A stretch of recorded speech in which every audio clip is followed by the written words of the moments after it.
Assalamualaikum warahmatullahi wabarakatuh. Oke, hari ini kita akan ngebahas tentang lembaga pembiayaan konvensional dan syariah. Baik, sebelum kita lanjut, kalau boleh tahu lembaga pembiayaan ini menurut kalian apa? Apakah leasing atau lembaga yang lain? Oke, lembaga pembiayaan termasuk lembaga leasing. Misalnya kayak FIF, kayak yang terkenal LIF. ada 10 kalau salah di Indonesia.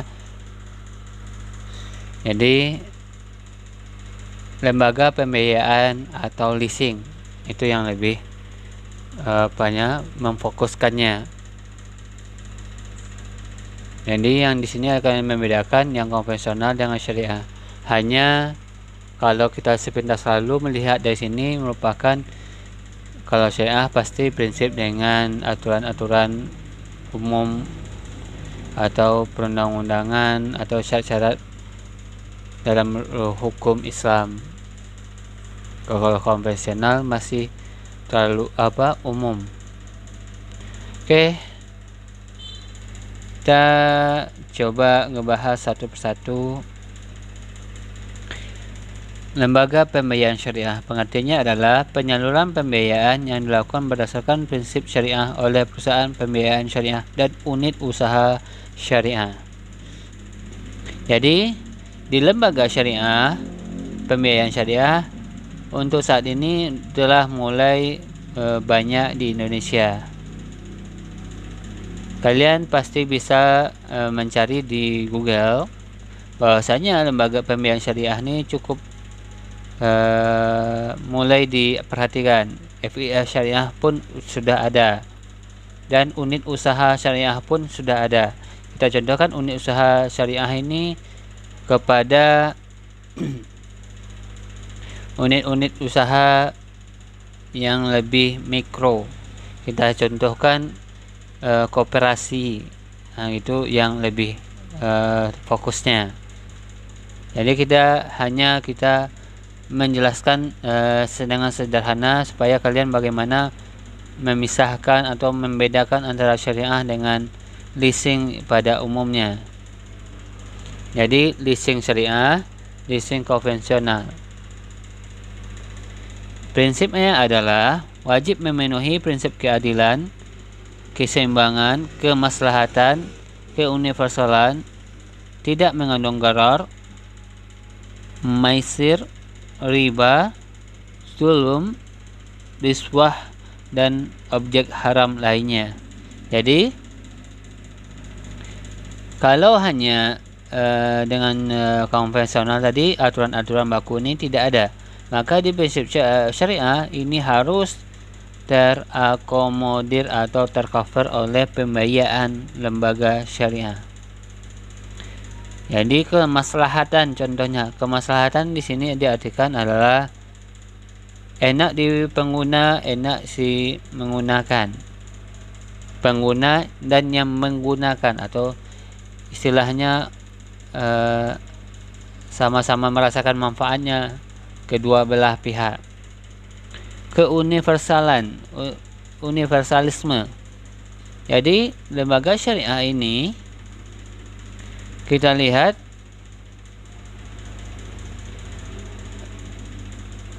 antara yang kaya dan si miskin tidak ada aturan-aturan yang dipisahkan, jadi bersifat universal. Sedangkan keadilan ini adalah prinsip-prinsip suka sama suka antar kedua belah pihak. Terus tidak mengandung gharar atau objek transaksi tidak jelas. Biasanya dengan adanya gharar itu termasuk tidak memenuhi aturan-aturan prinsip syariah. Contohnya yang tidak jelas dengan jumlah uang yang diakadkan atau yang disepakati, atau imbalan untuk antara si peminjam dengan si pemakai. Imbalan adalah keuntungan yang didapat oleh yang meminjamkan. Yang selanjutnya maisir, spekulasi. Maisir di sini diartikan ketika orang lagi membutuhkan leasing, maka imbalan yang diterima oleh leasing condong ditentukan lembaga leasing dan tidak diikutsertakan sama si peminjam atau si pemakai. Sedangkan riba itu adalah tambahan yang haram atau tidak ada kesepakatan antara kedua belah pihak. Yang selanjutnya zulum. Zulum adalah tidak adil, arti menzalimi. Apakah di sini kecenderungannya si leasing menaikkan imbalan tadi kepada si pemakai, itu zalim atau zulum, riswah atau suap. Di sini dikatakan bahwasanya dengan ada unsur suap atau istilahnya uang lelah, ini termasuk melanggar aturan-aturan prinsip syariah dan objek yang haram.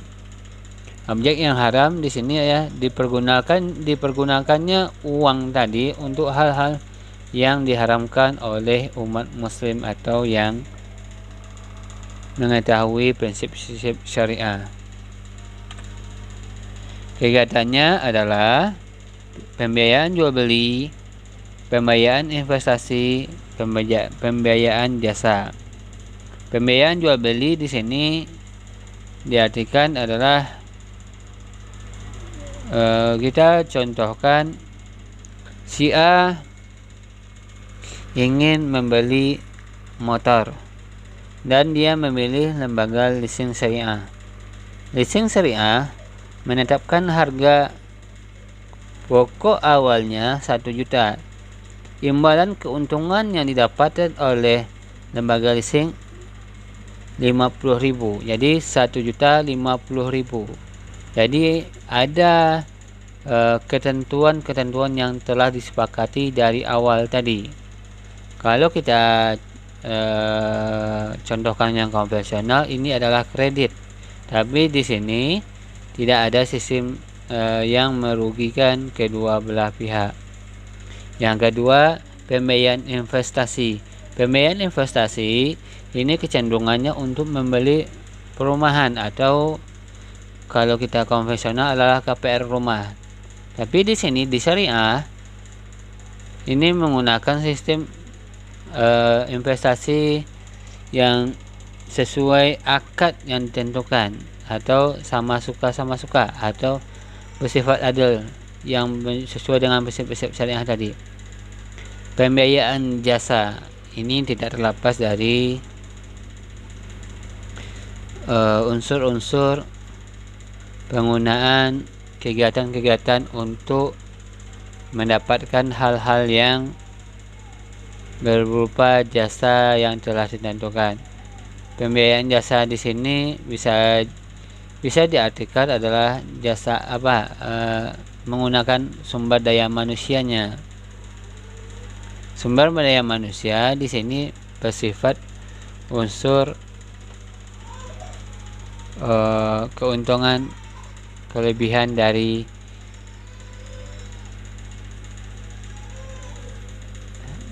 SDM tadi maupun cara kerjanya untuk mendapatkan keuntungan. Selanjutnya, lembaga pembiayaan konvensional adalah badan usaha yang melakukan kegiatan pembiayaan dalam bentuk penyediaan dana atau barang modal. Jadi hampir sama dengan yang tadi. Kalau di sini penyaluran biaya dilakukan berdasarkan prinsip-prinsip syariah. Kalau di sini pembiayaan dalam bentuk penyediaan dana atau barang modal. Ini lebih disingkat, penyediaan dana. Jadi lembaga pembiayaan konvensional adalah leasing. Prinsipnya melakukan kegiatan pembiayaan dalam bentuk penyediaan dana atau barang modal kepada masyarakat yang membutuhkan. Ini lebih umum dan tidak terikat oleh aturan-aturan yang bersifat umum, tapi yang ketika aturan syarat yang syaratnya pasti ada. Saya tidak menghadirkan dalam slide ini aturan-aturannya, setiap leasing berbeda-beda. Selanjutnya kegiatannya perusahaan pembiayaan leasing motor, mobil, rumah, investasi dan lain-lain. Sedangkan perusahaan modal Ventura, kemarin kita mengetahui Ventura ini bersifat produk inovatif, gitu. Jadi biasanya kemarin lebih banyak ke orangnya, ini lebih banyak mengakomodir dana yang dipergunakan. Sedangkan pembiayaan perusahaan infrastruktur ini adalah perusahaan-perusahaan swasta dalam menghadirkan pembangunan yang layak atau dibutuhkan oleh masyarakat.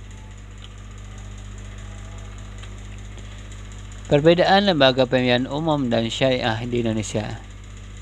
Perbedaannya yaitu sanksi yang dikenakan pada nasabah jika lalai membayar kewajiban tepat waktu. Jadi di konvensional atau leasing pada umumnya ada denda. Di sini ada yang mengatakan bahwa dalam hukum Islam yang konvensional ini termasuk riba. Tapi kalau saya teliti, telat denda ini dikatakan untuk menjaga kedisiplinan si peminjam. Tapi kembali kepada kalian bahwasanya untuk memahami ini semua kalian harus berkecimpung di dalam dunia syariah. Karena kalau tidak berkecimpung dalam dunia syariah, maka pergesekan-pergesekan atau pertentangan pasti ada. Jadi yang konvensional kita jelaskan lagi bahwasanya ada denda tidak tepat waktu.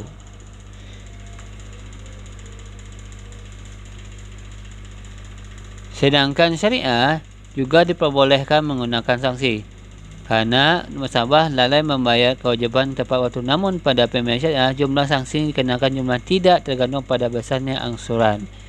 Ini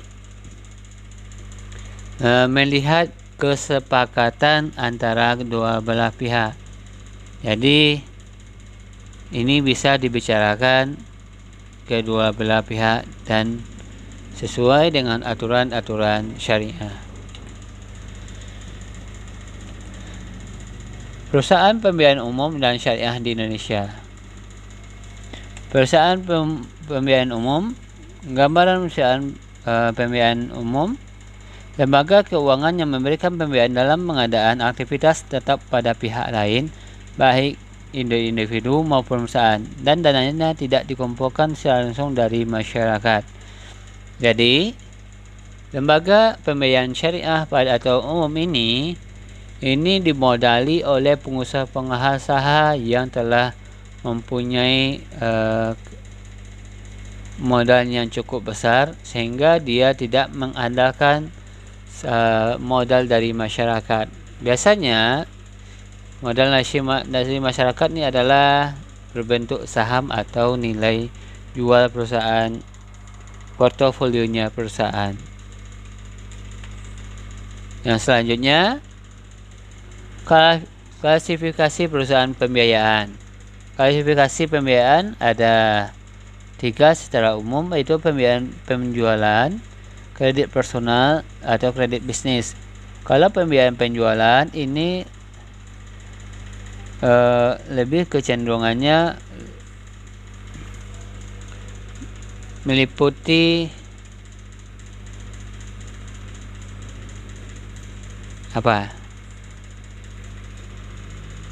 meliputi pembelian yang bersifat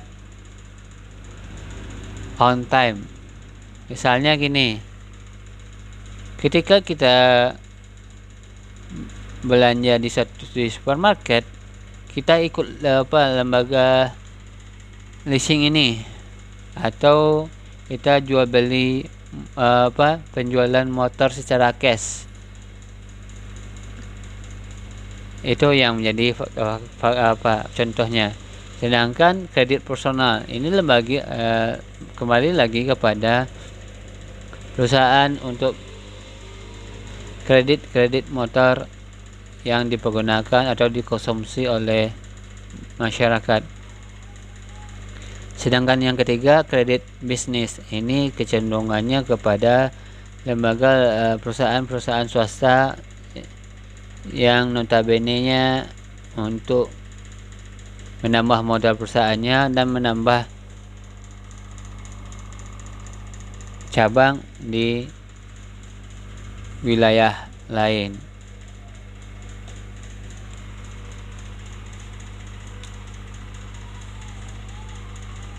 Sedangkan berdasarkan segi bidang usaha pembiayaan, ada sewa guna usaha, ada anjak piutang, ada kartu kredit. Ini adalah bagian-bagian yang dipergunakan dalam lembaga kredit personal dan kredit bisnis.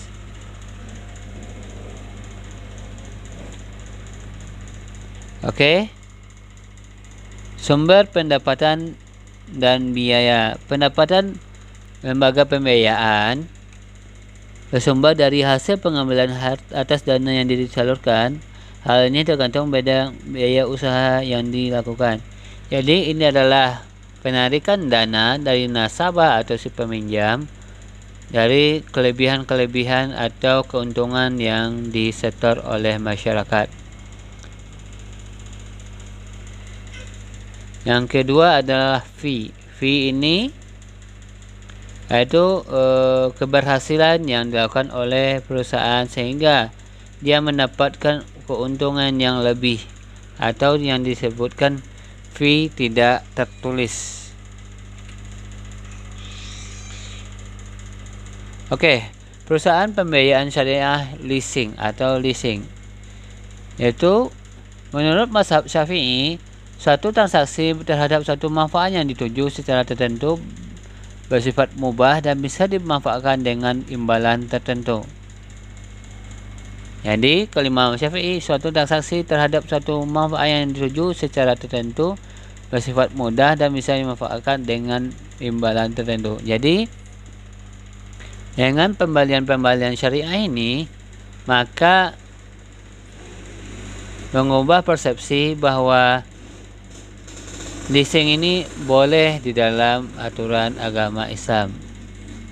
Jadi di sini kita fokuskan syariahnya, halal tenaga kerjanya, halal pembiayaannya, halal pengkategoriannya, halal penyalurannya. Itu syariahnya. Berdasarkan landasan hukum Al-Quran, kalian boleh bisa lihat di Al-Baqarah ayat 233 dan ayat Az-Zukhruf ayat 32. Sengaja saya nggak tampilkan, nanti kalian bisa mencarinya. Sedangkan bagi yang non muslim, saya tidak mengetahui dalam Bible atau dalam Injil, sehingga saya tidak menghadirkan untuk sebagai perbandingan di agama kalian. Diriwayatkan dari Nabi Muhammad SAW sabda, berbekamlah kamu, kemudian berikanlah olehmu upah kepada tukang bekam ini. Jadi di sini bisa dikatakan leasing jasa. Sebuah orang yang bekam, atau kalian boleh kalau tidak mengerti bekam, itu pola untuk mengeluarkan darah kotor dari tubuh manusia, itu adalah berbekam. Jadi itu adalah bisa dikatakan leasing usaha atau pembiayaan jasa. Jadi kategori-kategori kecil di dalam Islam telah diatur dengan sempurna. Sedangkan hukum fatwa MUI atau Dewan Syariah Nasional itu namanya ijarah. Itu berdasar rukun dan syarat ijarah, ada ketentuannya. Kalian boleh lihat landasan hukum ini supaya kalian bertambah wawasannya dan mengetahui keislamannya. Kegiatan usaha perusahaan syariah. Kegiatan yang pertama adalah menghimpun dana dalam bentuk simpanan, dalam bentuk giro, tabungan atau bentuk lainnya.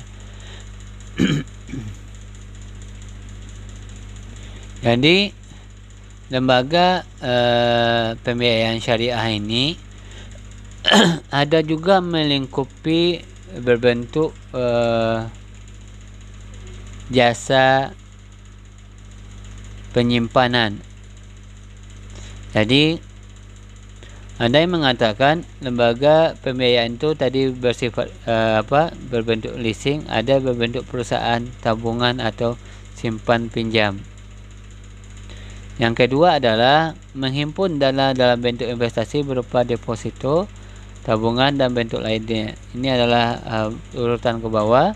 Menyalurkan pembiayaan bagi hasil berdasarkan akad mudharabah, akad musyarakah atau akad lainnya yang tidak bertentangan dengan prinsip syariah.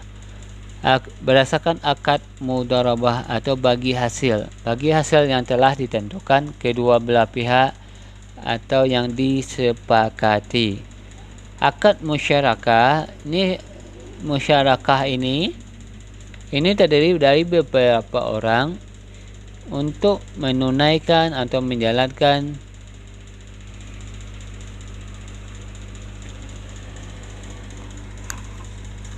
lembaga perusahaan syariah ini. Jadi mudharabah lebih banyak bagi hasilnya, musyarakah lebih banyak personalitinya. Personalitinya adalah kesepakatan antara beberapa orang atau beberapa pihak. Selanjutnya, menyalurkan pembiayaan berdasarkan akad murabahah, akad salam, akad istisna atau akad lain tidak bertentangan prinsip syariah. Karena di sini leasing ini banyak menyerupai dengan ijarah tadi dengan murabahah.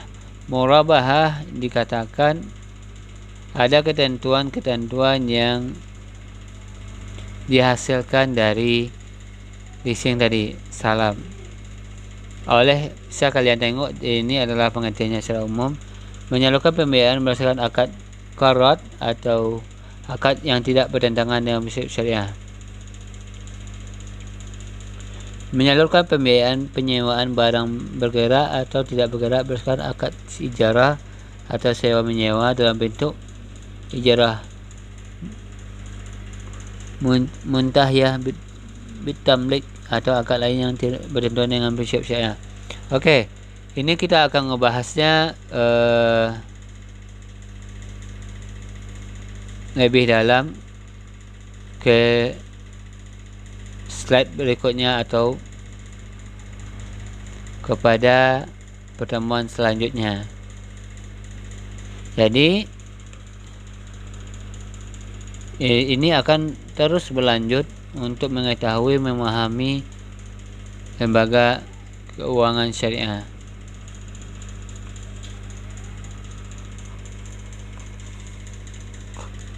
Sampai di sini ada yang tanyakan, nanti saya akan coba menjelaskan ini lebih lanjut, karena ini butuh waktu yang cukup lama, karena juga ini pembahasan bank dan lembaga keuangan syariah ini hampir menyerupai dengan bahasa-bahasa umumnya. Terima kasih atas perhatiannya. Billahi taufik wa hidayah. Assalamualaikum warahmatullahi wabarakatuh. Allahumma shalli ala sayyidina Muhammad wa ala ali Muhammad. Terima kasih atas perhatiannya.